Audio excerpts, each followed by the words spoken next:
powerful name in local news. Fox 5 News at 10. Homes destroyed, a school damaged, and airplanes flipped upside down after severe weather pounded parts of metro Atlanta. Sound like the sky's growling, I kid you not. It was the most unreal thing. Tonight, the cleanup is underway for families in several counties still reeling from the shock of devastating storms. Good evening to you. I'm Doug Evans. And I'm Deidre Dukes. Snowstorms are blamed for the death of an Alpharetta woman who died while trying to seek shelter. The death toll in 5 states in the South and Midwest now stands at 38 as towns were leveled when tornadoes tore through. In Indiana, a 2-year-old girl was found alive in a field miles from her home. Her entire family was killed. Now authorities are working late into the night to find any survivors in rural communities. And it has been a terrible day after for some residents of Paulding County, where more than 100 homes were damaged. The county's airport now facing millions of dollars in cleanup costs. We begin our team coverage with Fox 5's Caitlin Pratt in Paulding County. Some planes upside down on the tarmac, others crushed by walls meant to protect them. Saturday, the damaged aircraft that could be reached were towed away. I would say probably 2/3 appear to be totaled. So much damage at the Paulding Northwest Regional Airport left by a fierce storm Friday night. 19 of 23 planes here no longer fit to fly, including this Citation jet worth $1.2 million. Hangar door was pushed back into the plane, and it actually picked the front of the plane up and shoved it through the back of the hangar. Winds shredded the airport's hangar and whisked fencing out of the ground.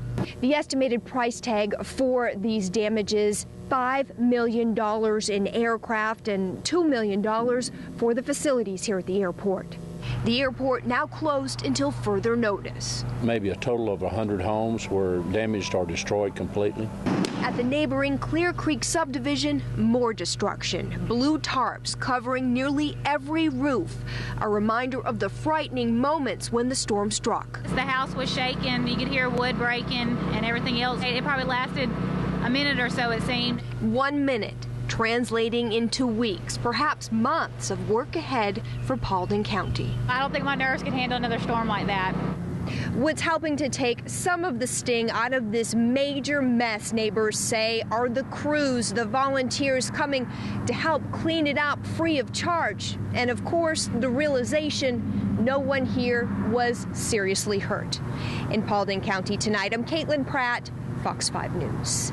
And still in Paulding County, a school suffered major damage in the storm. It will be open for classes Monday morning. Poole Elementary School lost part of its roof last night, but today the school superintendent said engineers say the school is safe for children. Fox 5's Chris Shaw joins us from that school with the latest. Chris? Well, Doug, the 450 or so children who go to school here at Poole Elementary will have to be in school Monday morning. Some of them will be in new classrooms, but all of them will get a first-hand look at some pretty amazing damage. It's a powerful lesson in how destructive nature can be. From the roof that was peeled off this school, to the staircases that were twisted around, to the unrecognizable mess and mounds of debris that were formed when these trailers on campus were blown apart into a million pieces. I would say those mobile units back there are totaled. Yet for all this damage, the only buzz louder than the machines cleanup crews were using was the announcement Poole Elementary School would be open for classes first thing Monday morning. We have a great community who's going to work together with us to make sure that school's ready to go. The Paulding County Schools Assistant Superintendent tells me engineers checked this building out Saturday and it is structurally safe. From Skyfox 5, you can see only one part of the building lost a section of roof. Basically, there's approximately 6 classrooms. It's going to be a total loss. Those 4th and 5th graders will be moved to classrooms in a different part of the building on Monday. The damage down the street at Wayside Baptist Church had the congregation there concerned about services on Sunday. The storm blew the church's steeple right off the building and did a lot of other damage as well. But as is the case with the school, if this storm had to come, it came at the right time. That's the blessing here. You know, we had no activities here at night. I can't imagine, dealing with this during the day. So like I said, we're thankful that the storm came through when it did.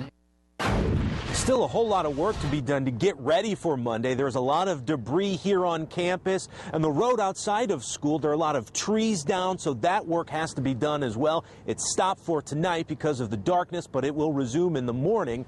And again, those kids will be back in school right here on Monday. Reporting live in Paulding County, Chris Shaw, Fox 5 News. Thank you for a look there, Chris. The violent weather is blamed for the death of an elderly Alpharetta woman. Alpharetta police found the body of 83-year-old Patricia Barnett this morning in a creek near her home. Police say it appears Barnett took shelter in a drainage pipe during the storm and was swept into the water. Her husband reported her missing last night. Family members told police Barnett did not feel safe in her house because it does not have a basement.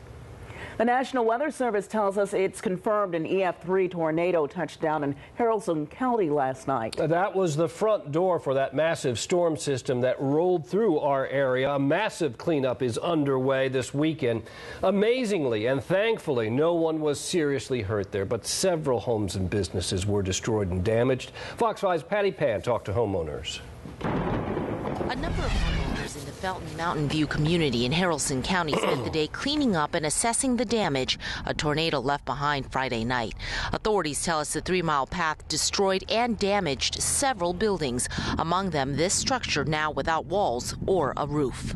In fact, authorities say Friday night's wind gusts were so strong that the refrigerator that once sat inside this shop was picked up and thrown about a mile down the road.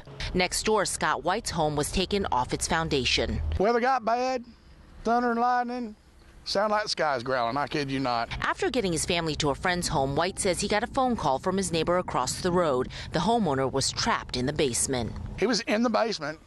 He heard it coming and ran down in the basement, and he got up against the wall, and he said when it peeled the roof off, it tried to suck him out, and he just ended up watered on the ground with the floor coming down on top of him. Driving around in the community, we found metal sheeting tangled in trees, branches snapped in half, trees ripped right out of the ground. Very, very thankful.